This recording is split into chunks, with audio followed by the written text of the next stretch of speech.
अकबर को शिकार का बहुत शौक था। वे किसी भी तरह शिकार के लिए समय निकाल ही लेते थे। बाद में वे अपने समय के बहुत ही अच्छे घुड़सवार और शिकारी भी कहलाए। एक बार राजा अकबर शिकार के लिए निकले, घोड़े पर सरपट दौड़ते हुए।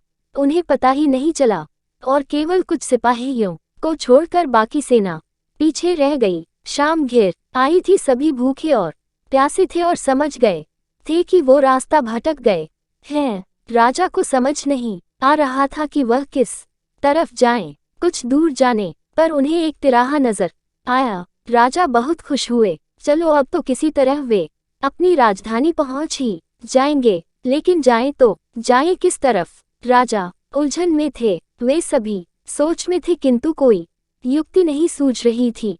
तभी उन्होंने देखा कि एक लड़का उन्हें सड़क के किनारे खड़ा खड़ा घूर रहा है। सैनिकों ने ये देखा तो उसे पकड़कर राजा के सामने पेश किया। राजा ने तड़कती आवाज में पूछा, ए लड़के, आगरा के लिए कौन सी सड़क जाती है? लड़का मुस्कुराया और कहा, जनाब, ये सड़क चल नहीं सकती तो ये आगरा कैसे जाएगी? महाराज, जाना तो आपको ही पड़ेगा। और यह कहकर वह खिलखिलाकर हंस पड़ा। सभी सैनिक मौन खड़े थे। वे राजा के गुस्से से वाकिफ थे। लड़का फिर बोला, जनाब, लोग चलते हैं, रास्ते नहीं। ये सुनकर इस बार राजा मुस्कुराया और कहा, नहीं, तुम ठीक कह रहे हो। तुम्हारा नाम क्या है? अकबर ने पूछा। मेरा नाम महेश दास है, महाराज, लड़के ने उत्तर दिया। और आप कौन हैं?